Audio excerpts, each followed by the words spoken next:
Tu connais ce moment où tu regardes quelqu'un et sans même t'en rendre compte, par automatisme, ton cerveau commence déjà à faire des comparaisons. Et comme ça, sans prévenir, tu te dis, elle a l'air plus heureuse, elle réussit mieux que moi, elle a vraiment plus de talent. Bref, la comparaison s'invite dans ta tête. Et oui, aujourd'hui, on va parler de ce petit truc qui peut nous apporter des doutes et qui parfois peut même nous aider à nous saboter. Le problème, c'est que tout le monde se compare. La mère de famille, l'entrepreneur, l'adolescent, la femme qui pensait pourtant avoir confiance en elle. Aujourd'hui, on va mettre une question en avant qu'on se pose tous, je pense. Pourquoi avons-nous ce besoin presque automatique de nous comparer aux autres ? Et surtout, est-ce que c'est vraiment mauvais pour nous ? Eh bien, je vais vous étonner, mais pas toujours. Oui, vous y croyez pas ? La comparaison est un vieux réflexe humain. Avant même les réseaux sociaux, avant les magazines, le cerveau humain comparait déjà. C'est un mécanisme lié à la psychologie sociale appelé la théorie de la comparaison sociale. Elle a été proposée par le psychologue Léon Festinger. Son idée est simple. Pour savoir qui nous sommes, nous avons besoin de nous situer par rapport aux autres. Par exemple, est-ce que je gagne assez d'argent ? Est-ce que je suis attirante ? Est-ce que je réussis ma vie ? Et le problème, c'est que ces questions n'ont pas de mesure absolue. Donc, notre cerveau cherche autour de lui pour pouvoir la mesurer avec ce qu'il constate autour de lui. Vous me suivez ? En réalité, nous faisons deux types de comparaisons différentes. La comparaison vers le haut, c'est on regarde quelqu'un qui semble mieux que nous. Quelqu'un de plus riche, de plus mince, de plus heureux, de plus beau, etc., etc. Et là, deux réactions sont possibles.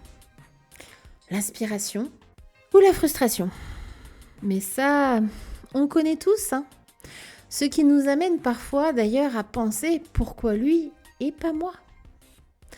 Bon, passons à la comparaison vers le bas. En fait, c'est le process inverse. On regarde quelqu'un qui semble moins bien loti que nous. Et il faut être honnête, dans ce cas-là, ça rassure. C'est une manière pour notre cerveau de protéger notre estime de nous-mêmes.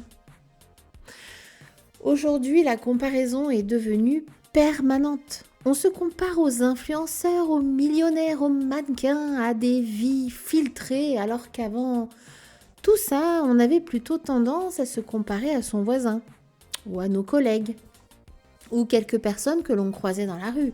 On a des éléments qui se sont rajoutés avec tous ces réseaux. On a accès aux meilleurs moments de la vie des gens, à leur réussite, mais faut le dire, rarement à leurs échecs, à leurs doutes, à leurs disputes, ou leurs soirées à déprimer dans le fond du canapé.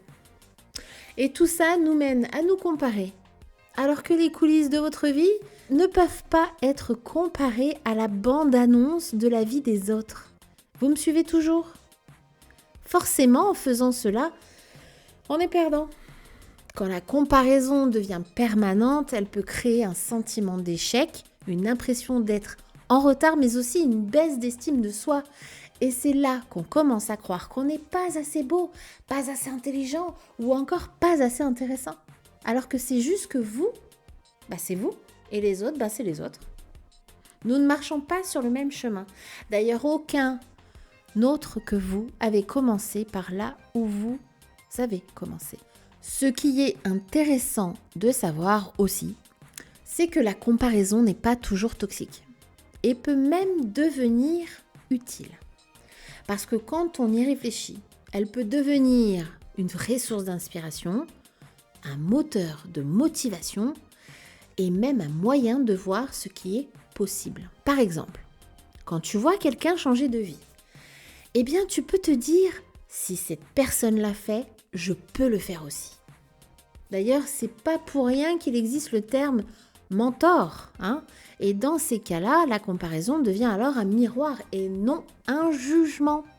Je dirais que le vrai problème dans la comparaison, c'est que parfois on peut en oublier sa véritable histoire. Je m'explique. Le danger de la comparaison est simple.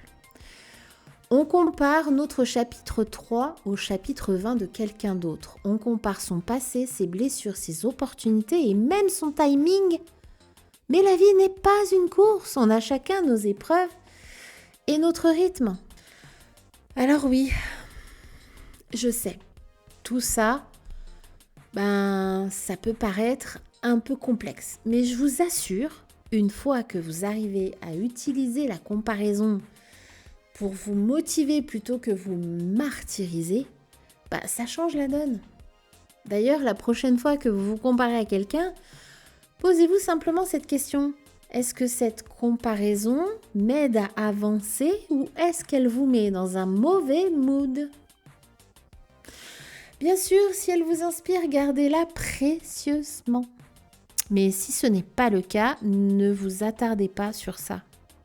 Se comparer est humain, mais se juger constamment ne l'est pas du tout. Chaque personne avance avec ses propres bagages, ses propres rêves et parfois, la personne à qui vous vous comparez aujourd'hui regarde peut-être aussi votre vie en pensant exactement la même chose que vous. La comparaison peut être un miroir, mais elle ne doit jamais devenir une prison.